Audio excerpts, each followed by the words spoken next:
दोस्तों यदि आप गेट केमिस्ट्री एग्जाम की प्रिपरेशन कर रहे हो तो आपके दिमाग में एक डाउट जरूर आता होगा कि आखिरकार गेट केमिस्ट्री की कट ऑफ कितनी जाती है, कितने मार्क्स हमारे आ जाए कम से कम, ताकि हम सिक्योर रहे, हमारा सिलेक्शन हो जाए है।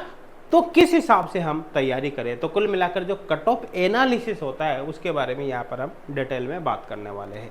अब देखो ध्यान देना, दो तरह के स्टूडेंट होते हैं। एक ऐसे स्टूडेंट होते हैं जिनको केवल गेट एग्जाम क्वालिफाई करना है, क्योंकि उनको दुनिया से करना है भैया मैं गेट क्वालिफाई हूँ, ठीक है। एक वो स्टूडेंट होता है जिसको गेट एग्जाम बहुत अच्छी रैंक से क्वालिफाई करना है, ताकि वह किसी अच्छी कंपनी पीएसयूज है ना, जैसे अपन ओएनजीसी की बात कर सकते हैं एटसेट्रा, उसके अंदर वो अच्छी हाई पैकेज जॉब गेन कर सके। तो कुल मिलाकर अगर आपको पीएसयू सेक्टर वगैरह में अच्छी कंपनी के अंदर जॉब करना है तो भैया आपको केवल गेट क्वालिफाई नहीं करना, बहुत अच्छी रैंक से गेट क्वालिफाई करना है, तब जाकर आपका सिलेक्शन होगा। हाँ, अगर केवल गेट सिंपल क्वालिफाई करना है, केवल आपको दुनिया से बताना है, तो फिर आप कट ऑफ पर जा सकते हो। आई थिंक समझ में आ गया होगा, मेरे हिसाब से कोई डाउट यहाँ पर नहीं होगा, है ना। अपन यहाँ पर दोनों ही सिनेरियो लेंगे, आगे अपन बात करेंगे दोनों ही तरह के स्टूडेंट के, मेरे हिसाब से कोई डाउट नहीं होगा। अब चलो यहाँ पर अपन देखने की कोशिश करते हैं। देखो अगर अपन जनरल कैटेगरी की बात करें तो यहाँ पर आप एक ट्रेंड देखो कि 2021 में कट ऑफ इतनी रही है 36.2। अब देखो 22, 23, 24 से कंटिन्यू डिक्रीज होती जा रही है, आप देख लो यहाँ पर। और 2025 में तो कट ऑफ केवल 25 नंबर ही रह गया। तो एक ट्रेंड आपको दिख रहा है कि यहाँ पर भैया कट ऑफ कंटिन्यू डिक्रीज होती जा रही है ना। अब कुछ स्टूडेंट यहाँ पर अंदाजा लगा सकते हैं भैया पिछले 5 साल में कंटिन्यू कट ऑफ डिक्रीज होती जा रही है, तो इसका मतलब 25 से भी कम हो जाएगी। लेकिन मैं आपको कहूँगा कि ज़्यादा कम नहीं होगी, है ना। आप मान लो कि 25 से डिक्रीज नहीं होगी जर्नल के कट ऑफ, है ना, तो आप इससे कम टारगेट भी भूल के भी मत सोचना। और पेपर में थोड़ा बहुत भी लोचा हुआ, थोड़ा बहुत भी इजी आ गया, कुछ आ गया, तो कट ऑफ फिर इससे जंप करके वापस शिफ्ट होने के पूरे चांस रहेंगे। देखिए ये ट्रेंड मैं इसीलिए बता रहा हूँ कि आप इस ट्रेंड को देख कर गलत कन्फ्यूजन मत पाल लेना कि अब तो जाने वाले एग्जाम में कट ऑफ बहुत कम जाएगी, ठीक है ना। अब सवाल पैदा ये होता है कि देखो कंटिन्यू कट ऑफ डिक्रीज हो रही है, लास्ट 2025 में मात्र 25 नंबर ही गया है, तो हम कट ऑफ कितनी माने, मतलब कितनी एक्सपेक्टेड कट ऑफ मानकर अपना टारगेट सेट करें, प्रिपरेशन करें। तो देखो ध्यान देना, 25 मार्क्स कट ऑफ मान के तो टारगेट भूल के भी सेट नहीं करना, है ना। आप भी देखो लास्ट 5 ईयर में जो मैक्सिमम कट ऑफ है ना, उससे भी थोड़ा बहुत टारगेट आपको ज़्यादा रखना है। जैसे यहाँ पर मैक्सिमम कट ऑफ कितनी है 36.2, तो आपको मिनिमम टारगेट 40 मार्क्स लेकर अपने प्रिपरेशन को स्टार्ट करना है। अब 40 मार्क्स भी आपको मिनिमम टारगेट तब रखना है जब आपका टारगेट केवल गेट एग्जाम क्वालिफाई करना है। भैया मेरे तो गेट कैसे क्वालिफाई हो जाए, ताकि मैं अपने यार दोस्तों को बता सकूँ मैंने गेट क्वालिफाई कर लिया है। लेकिन आप उस कट ऑफ को, या मैं कहता हूँ उस गेट स्कोर को जिसमें आपके रैंक बहुत ही कम है, आपने केवल गेट एग्जाम क्वालिफाई किया है, अपने यार दोस्तों को तो बता सकते हैं, लेकिन उसका आपको कोई बेनिफिट नहीं होगा, है ना। उससे आपकी किसी भी पीएसयू कंपनी के अंदर जॉब नहीं लगेगी, है ना। अगर आपको किसी अच्छी सी कंपनी के अंदर जॉब करनी है गेट स्कोर के बेसिस पर, गेट स्कोर के बेसिस पर आप कैरियर बनाना चाहते हैं, तो गेट की प्रिपरेशन बहुत शानदार तरीके से करनी होगी, गेट के अंदर बहुत शानदार मार्क्स आपको लाने होंगे, तो आपको बेनिफिट मिलेगा, आपके सिलेक्शन के चांस बनेंगे, है ना।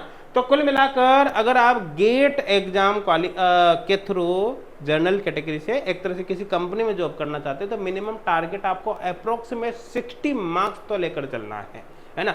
आप ये सोच के तैयारी करो भैया गेट के अंदर मैं कम से कम 60 मार्क्स लाऊंगा, है ना, ताकि फिर आप 50 मार्क्स क्रॉस कर जाए, कम से कम 50 मार्क्स क्रॉस कर जाए, तो ऐसे केस में फिर आपके रैंक शानदार आएगी और आपके सिलेक्शन के चांस क्या होंगे, काफ़ी ज़्यादा होंगे, अच्छी कंपनी में आपके जॉब लगने के चांस बढ़ेंगे। एक बात हमेशा ध्यान रखना है, देखो कई पीएसयू सेक्टर की कंपनी जैसी होती है जो गेट स्कोर के बेसिस पे डायरेक्ट बिना एग्जाम के इंटरव्यू कंडक्ट कराती है ना, और सीधा इंटरव्यू के बेसिस पर आपका सिलेक्शन हो जाता है।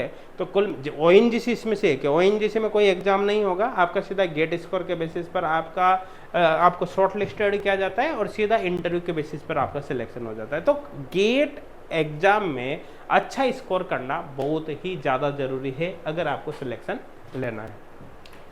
अब यहाँ पर बात करें बाकी कैटेगरी की, देखो जैसे ओबीसी, नॉन क्रिमिनल, ईडब्ल्यूएस की बात करें तो देखो जितनी कट ऑफ जनरल कैटेगरी की जाती है उसका 90% निकाल लेना, उतनी कट ऑफ जाती है इस कैटेगरी में। तो यहाँ पर भी केवल आप 10% कम कर दो, मतलब 90% आपको निकालनी है। आप इस कट ऑफ से ये आप देख सकते हैं।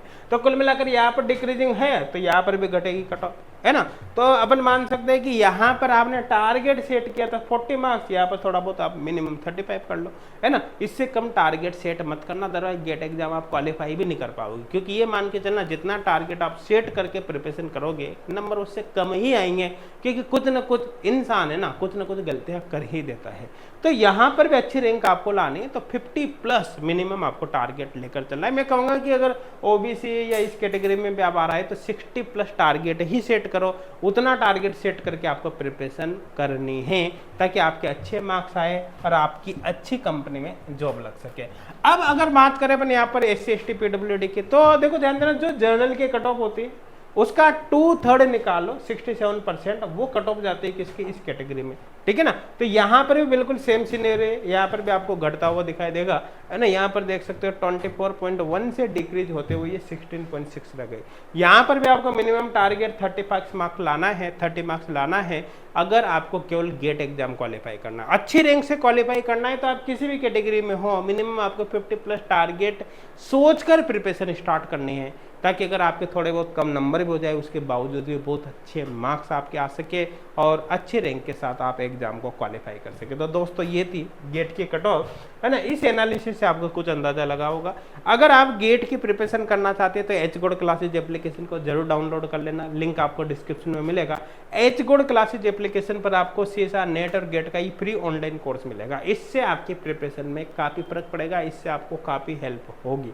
हाँ, गेट केमिस्ट्री की डेडिकेटेड प्रिपरेशन आप करना चाहते हैं तो आप गेट का ये न्यू संकल्प बैच ले सकते हैं, जो गेट 2026 एग्जाम तक वैलिड रहेगा।